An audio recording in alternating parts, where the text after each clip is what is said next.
আসসালামু আলাইকুম, welcome back to my channel living life my way. কেমন আছেন আপনারা সবাই? আশা করি ভালো আছেন। এই ফুলগুলো কেমন লাগছে? খুবই সুন্দর, তাই না? খুব সুন্দর ফুল ফুটে আছে, পার্পল।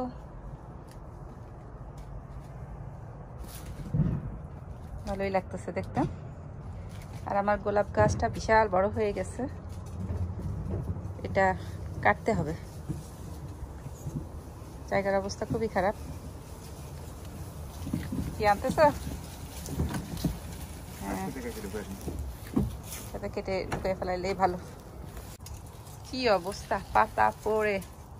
এই জায়গাটা সব পরিষ্কার করতে হবে, পাতা ক্লিন করে আবার মাটি দিয়ে একটু ইয়ে করতে হবে। এই পুরো শীতে একটু যত্ন করা হয়নি। কি একদম ছোট করে ফেলবা?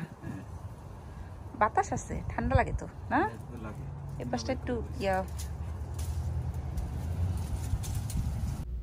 তো আমার হাজবেন্ডকে বললাম গোলাপ গাছের ডালগুলো কেটে দাও। আমরা প্রত্যেক বছরই ট্রাই করি গোলাপের গাছগুলো না, গাছের ডালগুলো কেটে দিতে। তো আমার হাজবেন্ড আমাকে হেল্প করছিল, সে কেটে দিচ্ছে, আমি তাকে ডিরেকশন দিচ্ছিলাম, এভাবে কাটো ওভাবে কাটো।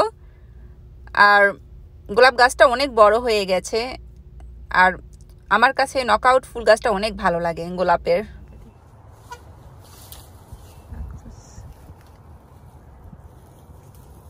ফুলের পাপড়ি ওকে বললাম একটু ছোট করো, সে একদম ছোট করার মিশনে লেগে গেছে আর কি, একদম ছোট করে ফেলবে সে। কত পাতা, আরো কত পাতা, আরো করবো না? এগুলো ভর্তি তো পাতা, দেখো না।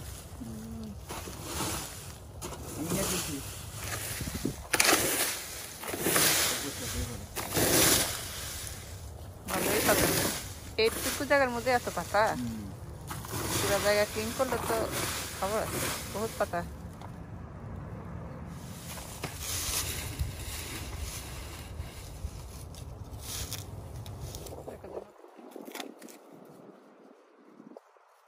কিভাবে কাটতেছো?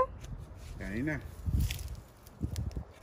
Chop chop chop chop chop chop করে কোনাকুনি করতেছো না? কোনাকুনি তো মনে কাটে, আমি জানি না আসলে। তবে এমনি জানি প্রুনিং করলে, ওই যে বড় বড় গাছ যখন প্রুনিং করে অন্য গাছের কোনাকুনি করে কাটে, আর গোড়া থেকে কাটে যে কোনো ডাল কাটার সময় না? বড় গাছের কথা জানি। তো ছোট গাছও একই হওয়ার কথা, একই হবে। তো এখন গোলাপের ডালগুলো সব কাটা হচ্ছে, আর পরে মাটি কিনে সার দিয়ে দেব ইনশাল্লাহ। মাটি দিয়ে সার দিয়ে দিলে গাছগুলো সুন্দর বেড়ে উঠবে। এখন মাটি নাই, সারও নাই, শুধু ডালগুলা কাটা হচ্ছে আর কি, একটু লাইনে আনা আর কি। তারপরে আস্তে আস্তে একটু একটু করে করা, যখন যতটুকু সময় পাওয়া যায়। কত ডাল কাটছ? চাপ চাপ চাপ।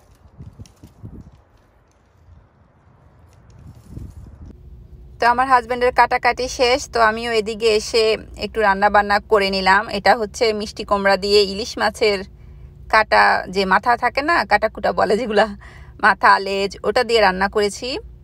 খেতে ভালোই হয়েছে, একটু কাঁচামরিচও দিয়ে দিয়েছিলাম। মিষ্টি কুমড়া ইলিশ মাছের মাথা দিয়ে রান্না করে দেখবেন, খেতে কিন্তু অনেক ভালো হয়। তারপরে আমি এখানে রান্না করেছি আলু দিয়ে তেলাপিয়া মাছ দিয়ে, এটাও খেতে ভালো লাগে। তেলাপিয়া মাছ দিয়ে আলু দিয়ে কাঁচামরিচ দিয়ে রান্না করেছি ঝোল ঝোল করে, এটাও খেতে খুবই মজা হয়েছে। মাছ দিয়ে আলু দিয়ে খেতে আমার খুব ভালো লাগে। আর এখানে বসিয়ে দিয়েছি বেগুন দিয়ে রুই মাছ দিয়ে, বেগুন রুই মাছ আর আলু তো আছেই, আলু ছাড়া তো হয় না। আর একটু ধনিয়া পাতা দিয়ে দিয়েছি। আর রান্না করেছি ভেন্ডি ঢ্যাঁড়স যেটাই বলেন, ঢ্যাঁড়স দিয়ে আলু দিয়ে চিংড়ি মাছ দিয়ে, এটাও খেতে মজা হয়েছে। আমার আব্বু ঢ্যাঁড়সের তরকারিটা খুব পছন্দ করে, আমার শাশুড়িও পছন্দ করে, তো সে কারণে ওনাদের কথা মাথায় রেখে একটু ঢ্যাঁড়স তরকারিটাও রান্না করেছি। আর এদিকে একটু শাক না হলে কি হয় নাকি, তো এটা হচ্ছে স্পিনাচ, পালং শাক নাকি, হ্যাঁ পালং শাকই বলা যায়, ওটা রান্না করেছি। মাছের যে ফিলেটটা আছে না, এটা মনে হয় শাওয়াই ফিশ, ওটার ফিলেট দিয়ে।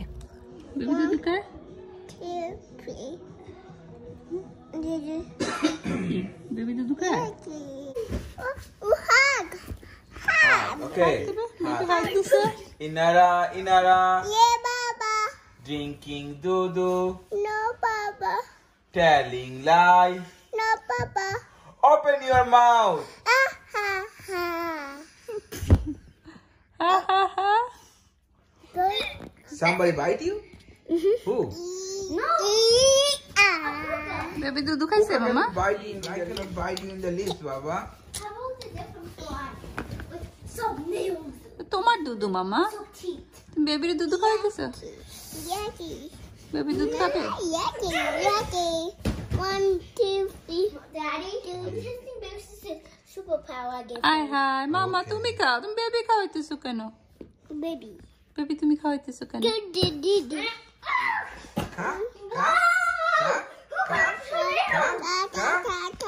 খা খা। বেবি ঘুমাই গেছে তো, বেবি ঘুমাই গেছে। Baby. Baby sleeping? বেবি ঘুমাইছে? Baby sleeping? Lay down. Telling lies. No, Baba. Open your mouth. Ha. দুপুরে খাওয়ার পর আমার মেয়েকে নিয়ে একটু সময় কাটালাম, তারপরে আসলাম দেখি ফ্রিজে সব কিছু একটু চেক করে দেখি কিছু পুরান জিনিস আছে কিনা। তো পেলাম যে অনেক সময় দেখা যায় একটু কয়দিন পর পর ফ্রিজটা চেক করা লাগে, কোনো কিছু এক্সপায়ার হলো কিনা চেক করে আপডেট রাখা আর কি। কারণ দেখা যায় ফ্রিজে কোনো জিনিস রাখলে খুব তাড়াতাড়ি কিন্তু মনে হয় স্বপ্নের মতো খুব তাড়াতাড়ি এক্সপায়ার হয়ে গেছে। তো এই কারণে আমি চেষ্টা করি মাসে একবার বা সপ্তাহে যখন মনে পড়ে আর কি সাথে সাথে একটু চেক করা যে কোনো এক্সপায়ার কিছু আছে কিনা। তো দেখলাম যে না, সব ঠিক আছে, বাট আমার ওই তেঁতুলের টকটা অনেক আগে বানিয়েছিলাম ফুচকা চটপটি খাওয়ার জন্য, ওটা আর ফেলে দেওয়া হয়নি, আর সবগুলো ডেট ঠিক আছে চেক করে নিয়েছি। আর ইয়োগার্টটারও ডেট খুব তাড়াতাড়ি শেষ হয়ে যায়, দেখা যায় যে কখন যেন শেষ হয়ে যায় চোখের পলকে, বাট দেখলাম না, এক্সপায়ার হয়নি, ডেট আছে। এভাবে একটু বিকালবেলা সব কিছু চেক করে নিচ্ছিলাম, তারপরে ভাবলাম যে একটু কিছু খাওয়া দাওয়া তো ব্যবস্থা করা লাগে, বিকেলবেলা একটু স্ন্যাক্স না হলে হয় না। আর এই যে ফ্রেঞ্চ ফ্রাইগুলো নিয়েছি, এই ফ্রেঞ্চ ফ্রাইটা খুব মজা কিন্তু খেতে, তো এয়ার ফ্রায়ারে দিয়ে দিয়েছি, আমার ছেলেকে দেব। তারপরে এখানে এসে আবার ছেলের সাথে একটু দুষ্টুমি করলাম। এভাবে করে আমার আজকে ছোট্ট একটা দিন চলে গেল। আপনারা সবাই কেমন আছেন? আপনাদের দিন কেমন যাচ্ছে? আমাদের তো টেক্সাসে খুব খারাপ অবস্থায় গেছে গত সপ্তাহে, এ সপ্তাহে ভালো আছে আলহামদুলিল্লাহ, টেম্পারেচারও ভালো, স্নো সব মেল্ট হয়ে গেছে। আমাদের জন্য দোয়া করবেন, আপনারাও সবাই ভালো থাকবেন, সুস্থ থাকবেন, নিরাপদে থাকবেন। আর আমার চ্যানেল যারা দেখেন, আমাকে সাপোর্ট করেন, তাদেরকে অসংখ্য অসংখ্য ধন্যবাদ। বাট আর যারা আমার চ্যানেলটা দেখছেন বাট সাবস্ক্রাইব করেন নেই, প্লিজ প্লিজ প্লিজ একটু সাবস্ক্রাইব করে নেবেন। আপনাদের সাবস্ক্রাইবার করলে আমার কাছেও ভালো লাগবে, আমিও একটা উৎসাহ পাই। আজ আর না, আল্লাহ হাফেজ, থ্যাংক ইউ ফর ওয়াচিং।